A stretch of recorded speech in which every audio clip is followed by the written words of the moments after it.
यज्ञ की इस अनोखी कक्षा में आपका स्वागत है। मैं हूं आरती। चलिए शुरू करते हैं आज का अध्याय।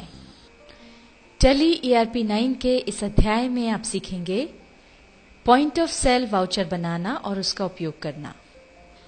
जब आप कुछ भी खरीदने मॉल जाते हैं तो वहां पर आप पेमेंट्स कैश में भी कर सकते हैं, चेक के थ्रू भी कर सकते हैं, क्रेडिट कार्ड्स के थ्रू भी कर सकते हैं, डेबिट कार्ड्स के थ्रू भी कर सकते हैं। अगर कोई गिफ्ट वाउचर है तो उसके थ्रू भी आप पेमेंट कर सकते हैं। तो ये जब आप पेमेंट करते हैं तो तुरंत आपको बिल मिल जाता है और आप कोई सा भी मोड ऑफ पेमेंट आपने चुना हो वो आपका जो मनी है वो एडजस्ट हो जाता है उसमें। ये जो है बिलिंग प्रोसेस है, ये बिलिंग प्रोसेस कहलाती है पॉइंट ऑफ सेल। तो पॉइंट ऑफ सेल या POS का जो यूज होता है वो बिलिंग प्रोसेस के लिए होता है, जिसमें कि कोई सा भी मोड ऑफ पेमेंट एक्सेप्टेड होता है। अब ये जो POS इनवॉइस है ये किस प्रकार से बनाई जाती है और फिर उसकी टैली में एंट्री किस तरह से की जाती है, आइए अब ये समझते हैं।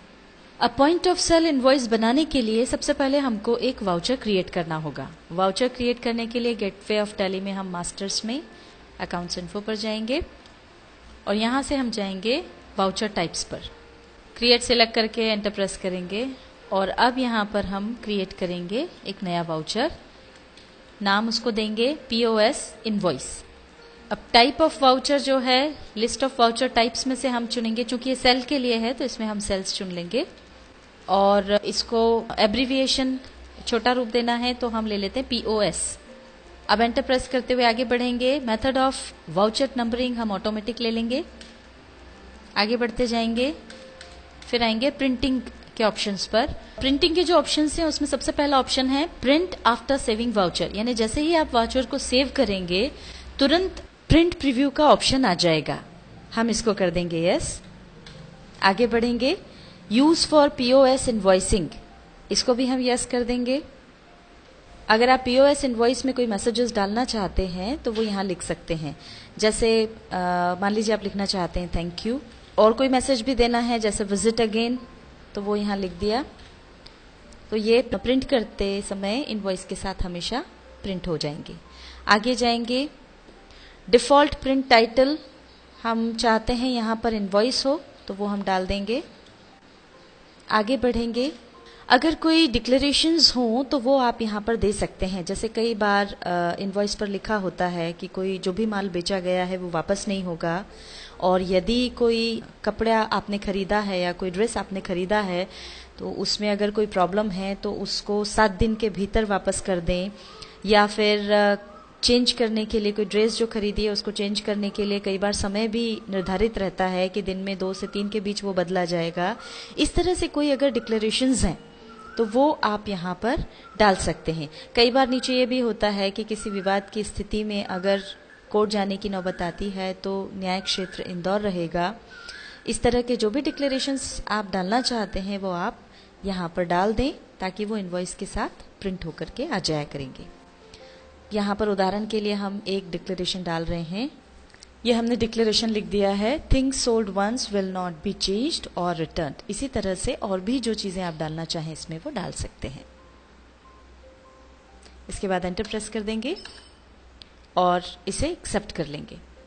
ये वाउचर क्रिएट हो गया है। अब हम यहाँ से बाहर आ जाएंगे एस्केप की दबा करके। ये वाउचर तो हमने क्रिएट कर लिया है, अब उसको यूज कैसे करना है ये सीखने के लिए देखते हैं एक एंट्री। एंट्री के लिए सबसे पहले जाएंगे अकाउंटिंग वाउचर्स में। अब ये देखिए यहाँ पर पेमेंट वाउचर खुला हुआ है। अब हमको सेल्स वाउचर चाहिए, इसके लिए सेल्स में जाएंगे F8 की प्रेस करके। अब यहाँ जैसे ही हम जाएंगे तो ये वाउचर टाइप्स हमसे पूछेगा। इसमें हम चुन लेंगे POS इनवॉइस। ये यहाँ पर POS इनवॉइस वाउचर खुल गया है। सेल्स लेजर में आ जाएगा सेल्स अकाउंट। डेट चेंज कर देंगे। मान लीजिए 25 तारीख को ट्रांजैक्शन हुआ, इसको एक्सेप्ट कर लेंगे। यहाँ पर अब आइटम्स के नाम डालेंगे। पहला है शुगर। मान लीजिए शुगर हमने बेची है 10 किलो 38 रुपए के हिसाब से। अब यहाँ पर ये रेट पहले से आ गया। यहाँ पर जो वो इसलिए कि या तो हमने स्टैंडर्ड रेट दिया होगा या प्राइस लेवल हमने फिक्स करा होगा, जो कि हम आपको पहले सिखा चुके हैं, या फिर हमने लास्ट टाइम इस रेट पर शक्कर बेची होगी, इसलिए अपने आप आ गया। अब हम इसको आगे जाकर के चेंज करना चाहते थे, पर ये चेंज नहीं हुआ। अब अगर हम रेट चेंज करना चाहते हैं तो उसके लिए हमको एक ऑप्शन चालू करना होगा, जिसके लिए हम कॉन्फ़िगरेशन पर जाएंगे F12 की प्रेस करके। यहाँ पर पीओएस इनवॉइस कॉन्फ़िगरेशन आ गया और यहाँ हमको मिलता है option allow modification of rate field during POS invoicing. इसको यस कर देंगे, एंटर प्रेस करते हुए आगे आ जाएंगे। अब ये देखिए बैक स्पेस की से वापस हम पीछे जाएंगे, रेट पर हम आ गए। अब इसको हम कर देंगे 38 रुपीज। दूसरा आइटम है राइस, 20 किलो मान लीजिए हमने राइस बेचा 60 रुपए के हिसाब से, 60 रुपए प्रति किलो के हिसाब से। और अब तीसरा आइटम है जो हमने बेचा है वो है सोयाबीन ऑयल। सोयाबीन ऑयल हमने 20 किलो बेचा 80 रुपए प्रति किलो के हिसाब से। तो इस तरह से ये 3180 रुपए का माल हमने बेचा। अब इसका जो पेमेंट कस्टमर हमें करता है वो दो तरह से कर सकता है। वो हमें सिंगल पेमेंट कर सकता है, यानी कैश में 3180 रुपए दे दे। उसके लिए ये सिंगल पेमेंट यहाँ पर हमको ऑप्शन मिलता है। इस पर जब हम क्लिक करेंगे तो ये देखिए यहाँ पर केवल एक ऑप्शन आएगा कैश का, 3180 रुपए उसने पे कर दिए और ये पेमेंट हो गया। पर अगर मल्टी मोड पेमेंट करना है तो उसके लिए हम मल्टी मोड पेमेंट वाला ऑप्शन चुनेंगे, जैसा कि ये पहले आ रहा था। और अब जिस जिस मोड से उसने पेमेंट किया हो उसका लेजर हमको चुनना होगा। कई बार कंपनीज अपने ग्राहकों को कुछ निश्चित अमाउंट की खरीदी करने पर गिफ्ट वाउचर्स देती हैं और अगली बार खरीदी करने पर उन वाउचर्स के अमाउंट की छूट देती हैं। उदाहरण के लिए मान लेते हैं कि हमने निश्चित किया था कि 5000 से ऊपर की खरीदी पर 1000 रुपए का गिफ्ट वाउचर दिया जाएगा। तो अगर कोई ग्राहक वो गिफ्ट वाउचर लेकर के आया है, मान लीजिए जिसको हमने माल बेचा है 3180 रुपए का, उसमें से उसके पास 1000 रुपए का गिफ्ट वाउचर है और वह उसका लाभ यहाँ लेना चाहता है, तो यहाँ पर हम चुन लेंगे गिफ्ट वाउचर का लेजर। हमारे पास ये पहले से बना हुआ है, आपके पास न बना हो तो आप उसे सन्ड्री डेटर ग्रुप के तहत बना लें। यहाँ हमने डाल दिया 1000 रुपए। यहाँ पर हम आपको एक बात बता दें कि गिफ्ट वाउचर्स दो प्रकार के होते हैं। अभी हमने जो गिफ्ट वाउचर का उदाहरण दिया वो गिफ्ट वाउचर हमारे द्वारा ही इशू किया गया था और इसके द्वारा जो छूट हमने दी वह एक प्रकार का डिस्काउंट ही है। इसलिए वर्ष के अंत में हम इनडायरेक्ट एक्सपेंसेस में एक खाता डिस्काउंट थ्रू गिफ्ट वाउचर खोलकर इस खाते का जो भी बैलेंस होगा उसको डिस्काउंट थ्रू गिफ्ट वाउचर में ट्रांसफर कर देंगे। यह कैसे करते हैं यह हम आपको आगे बताएंगे। पर कई बार ऐसा होता है कि गिफ्ट वाउचर हमारे द्वारा इशू नहीं किया जाता, बल्कि जिस कंपनी का वो आइटम है उस कंपनी द्वारा इशू किया जाता है। इसको समझने के लिए हम एक उदाहरण लेते हैं।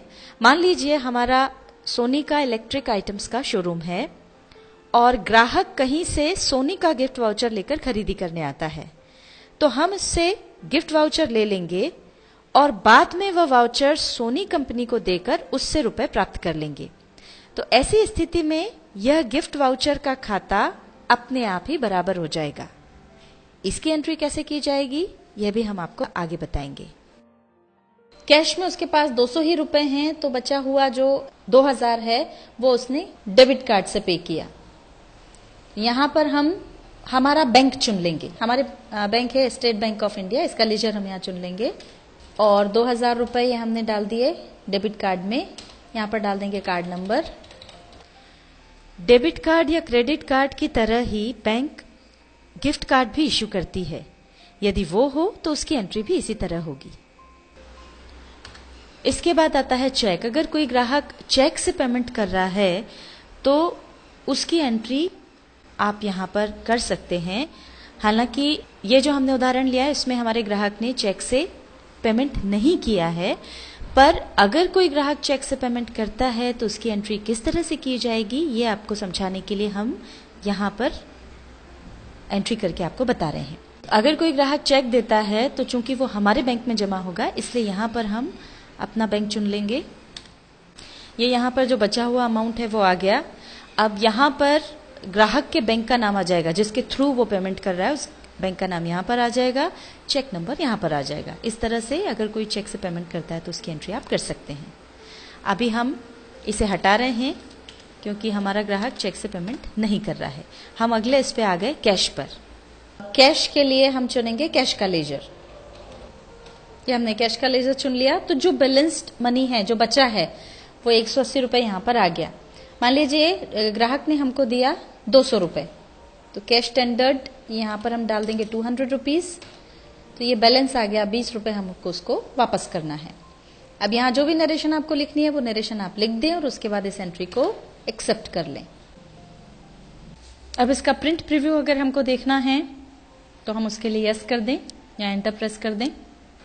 अभी देखिए यहाँ पर प्रिंट प्रीव्यू आ गया है, इसको आप जूम करके देख सकते हैं।